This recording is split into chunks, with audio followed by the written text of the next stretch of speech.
రైటికా news lens చూస్తున్నాం. గుంటూరు జిల్లాలో cancer కేసులు కలవరపెడుతున్నాయి. నాన్ కమ్యూనికబుల్ డిసీజ్ సర్వేలో షాకింగ్ విషయాలు వెలుగులోకి వస్తున్నాయి. ఒక్క గుంటూరు జిల్లాలోనే 883 క్యాన్సర్ కేసులు నమోదయ్యాయి. అత్యధికంగా 438 మందిలో రొమ్ము క్యాన్సర్ కేసులను గుర్తించారు.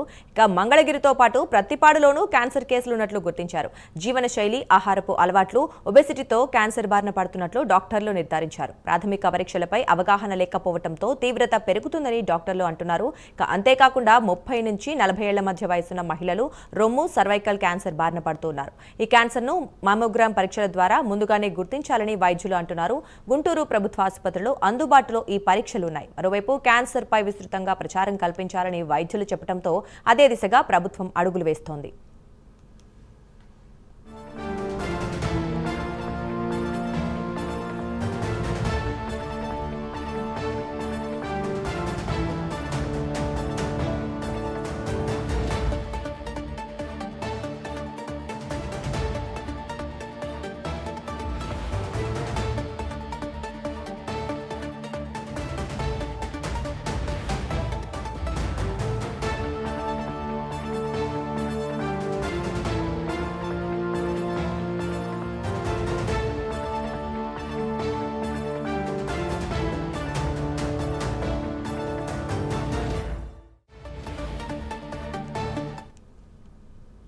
గుంటూరు జిల్లాలో క్యాన్సర్ కేసులు కలవరపెడుతున్నాయి. నాన్ కమ్యూనికబుల్ డిసీజ్ సర్వేలో షాకింగ్ విషయాలు వెలుగులోకి వచ్చాయి. ఒక్క గుంటూరు జిల్లాలోనే 883 క్యాన్సర్ కేసులు ఉన్నట్లుగా కూడా నమోదయ్యాయి. ఇక ఇదే విషయం గురించి మరింత సమాచారం మా కరెస్పాండెంట్ రవికృష్ణ లైవ్ లో అందిస్తారు.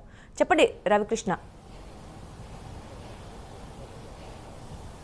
దుర్గా, ఏదైతే గుంటూరు జిల్లాకు సంబంధించి మొన్న జరిగినటువంటి సర్వే ఏదైతే ఉందో, నాన్ కమ్యూనికబుల్ డిసీజ్ సంబంధించిన సర్వే ఏదైతే ఉందో ఆ సర్వేలో మాత్రం షాకింగ్ విషయాలు అయితే బయటపడినాయి. ప్రధానంగా కూడా గుంటూరు ప్రాంతానికి సంబంధించి మంగళగిరి, అదేవిధంగా కూడా పత్తిపాడు ప్రాంతానికి సంబంధించి మహిళల్ని 884 మంది మహిళలకు క్యాన్సర్ ఉన్నట్లు కూడా గుర్తించడం జరిగింది. ప్రధానంగా కూడా ఇక్కడ ఈ ప్రాంతంలోనే అంటే మంగళగిరి, పత్తిపాడు ప్రాంతంలో ఉన్న మహిళలకు ఎక్కువగా కూడా క్యాన్సర్ అటాక్ అయినట్టు కూడా తెలుస్తుంది. ప్రధానంగా ఇక్కడైతే మాత్రం సర్వికల్ క్యాన్సర్, గర్భాశయ క్యాన్సర్, అదేవిధంగా కూడా బ్రెస్ట్ క్యాన్సర్ అంటే రొమ్ము క్యాన్సర్, ఈ 2 క్యాన్సర్లు మాత్రం ప్రధానంగా మహిళలు అయితే మాత్రం వాటి బారిన పడుతున్నట్లుగా కూడా ఈ సర్వే అయితే తెలియజేసినటువంటి పరిస్థితి అయితే ఉన్నాయి. ప్రధానంగా కూడా ఇలా ఒకే ప్రాంతంలో ఎక్కువ మందికి ఈ 2 రకాలు సర్వికల్ క్యాన్సర్ మరి బ్రెస్ట్ క్యాన్సర్ రావడానికి కారణం ఏంటి అనే దాని మీద మాత్రం లోతుగా విశ్లేషణ జరపాల్సిన అవసరం ఉందని మాత్రం వైద్య నిపుణులు అయితే తెలియజేస్తున్న పరిస్థితి అయితే ప్రస్తుతం కనపడుతూ ఉంది. ప్రధానంగా మనం ఈ ఏరియా కనుక చూసుకున్నట్లయితే గుంటూరుకు సంబంధించి గుంటూరు జిల్లా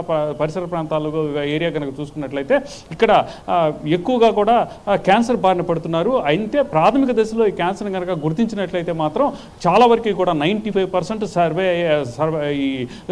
సర్వైవల్ అయ్యేటువంటి పరిస్థితి అయితే ఉంటుంది. కానీ అలా కాకుండా ఇష్టం వచ్చినట్లుగా కూడా సరిగ్గా టెస్టులు చేయించుకోవడం వలన ఈ క్యాన్సర్ బారిన మాత్రం 3rd స్టేజ్ 4th స్టేజ్కి వచ్చిన తర్వాత మాత్రమే ఈ క్యాన్సర్ ఉన్నట్లుగా గుర్తించే పరిస్థితి అయితే ఏర్పడుతుంది.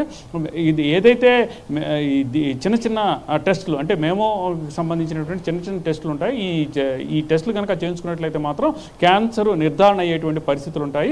గుంటూరు జీజీహెచ్ని కనుక మనం అబ్జర్వ్ చేసినట్లయితే మాత్రం గుంటూరు జీజీహెచ్లో ప్రధానంగా కూడా ఇక్కడ నాట్కో క్యాన్సర్ సంబంధించినటువంటి ఈ ఒక కేంద్రాన్ని కూడా ప్రారంభించింది. ఇక్కడ చాలా అధునాతనమైనటువంటి క్యాన్సర్కి సంబంధించి చికిత్స అందించేటువంటి టెక్నాలజీతో ఉన్నటువంటి మిషనరీ వైద్య పరికరాలు అయితే ఉన్నాయి. అదేవిధంగా కూడా పెట్ స్కాన్ కూడా ఈ మధ్యన రీసెంట్గా కోట్లాది రూపాయలు వెచ్చించి ఇక్కడ పెట్ స్కాన్ కూడా ఏర్పాటు చేశారు. ఈ ఏర్పాటు చేసినప్పటికీ కూడా ఇక్కడ ప్రజలైతే మాత్రం వీటిని సరిగ్గా యూటిలైజ్ చేసుకోలేనటువంటి పరిస్థితి అయితే ప్రస్తుతం కనపడుతూ ఉంది. దీనికి సంబంధించి ప్రధానంగా కూడా ఈ క్యాన్సర్ వ్యాధి గ్రామాల్లో ఎక్కువగా కూడా విస్తరించడానికి కారణం ఏంటి అనే దాని మీద మాత్రం పూర్తిగా కూడా అధ్యయనం చేయాల్సినటువంటి పరిస్థితి అయితే ఉన్నట్లుగా కూడా మనకు తెలుస్తుంది. ప్రధానంగా మంగళగిరి ప్రాంతంలో, అదేవిధంగా కూడా పత్తిపాడు ప్రాంతంలో ఉన్నటువంటి మహిళల్లో మాత్రం 334 మంది అంటే 840 మందికి ఈ క్యాన్సర్ ఉన్నట్టు నిర్ధారిస్తే దాంట్లో 334 మందికి మాత్రం ఈ బ్రెస్ట్ క్యాన్సర్, అదేవిధంగా కూడా సర్వైవల్ క్యాన్సర్ ఉన్నట్లుగా కూడా గుర్తించారు. ఈ క్యాన్సర్ బారిన పడటానికి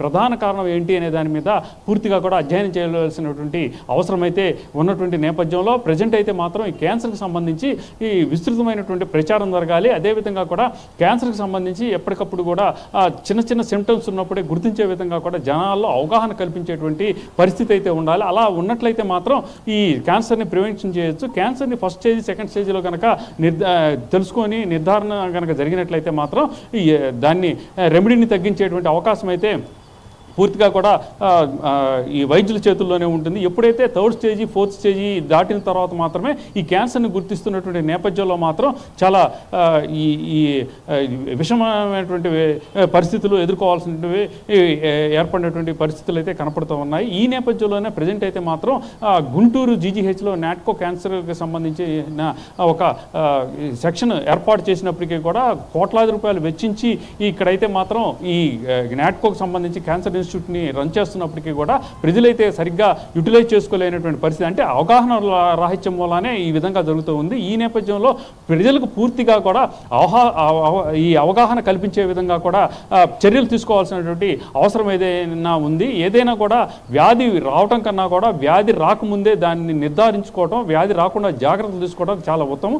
అదేవిధంగా కూడా ఇక్కడ ఆహారపు అలవాట్లు, అదేవిధంగా కూడా మారుతున్నటువంటి జీవనశైలి కారణంగా కూడా కొంతవరకు క్యాన్సర్ వచ్చేటువంటి అవకాశాలు అయితే ఉన్నాయి. అయితే అన్ని చోట్ల కూడా జీవనశైలి మారింది, అదేవిధంగా కూడా ఆహారపు అలవాట్లు కూడా మారినాయి. కానీ కొన్ని ప్రాంతాలు అంటే మంగళగిరి పత్తిపాడు ప్రాంతంలోనే క్యాన్సర్ విస్తరించడానికి కారణం ఏంటి అనే దాని మీద పూర్తిగా కూడా అధ్యయనం జరగాలి. ఇక్కడ ఉన్నటువంటి వాటర్ కారణమా, లేకపోతే అక్కడ ఉన్నటువంటి ప్రత్యేకమైనటువంటి వాతావరణ కారణమా, అక్కడ ఉన్నటువంటి సాయిల్లో పండినటువంటి పంట కారణం అనే దాని మీద కూడా పూర్తిగా అధ్యయనం చేయాలనేటువంటి అవసరం ఉంది. ఏది ఏమైనప్పటికీ కూడా క్యాన్సర్ మహమ్మారిలో విజృంభిస్తున్నటువంటి తరుణంలో ప్రజల్ని మరింతగా కూడా చైతన్యవంతులు చేయాలి. అదేవిధంగా కూడా చిన్న చిన్న టెస్టులు వాళ్ళకైతే మాత్రం ద్వారా క్యాన్సర్ నిర్ధారించేటువంటి విషయాలు ఉంది అని చెప్పి వైద్యం నిర్ణయించే అవకాశం ఉంది అనే విషయాన్ని కూడా ప్రజలకు తెలియజేసినట్టయితే మాత్రం వాళ్ళైతే మాత్రం క్యాన్సర్ని మరింతగా కూడా ముందుగానే ఎదుర్కొనేటువంటి అవకాశం ఉంటుంది. ఈ క్యాన్సర్ వచ్చిన తర్వాత కన్నా కూడా రాకముందే తగినటువంటి జాగ్రత్తలు తీసుకోవడంతో, అదేవిధంగా ఫస్ట్ స్టేజీ సెకండ్ స్టేజీలో ఈ క్యాన్సర్కి సంబంధించి పూర్తిగా కూడా నిర్ధారణ జరిగినట్లయితే మాత్రం ప్రధానంగా కూడా ఆ క్యాన్సర్ని చాలా వాటికి కూడా ప్రివెన్షన్ చేసే అవకాశం అయితే ఉంటుంది. Durga. Right, thank you Ravikrishna.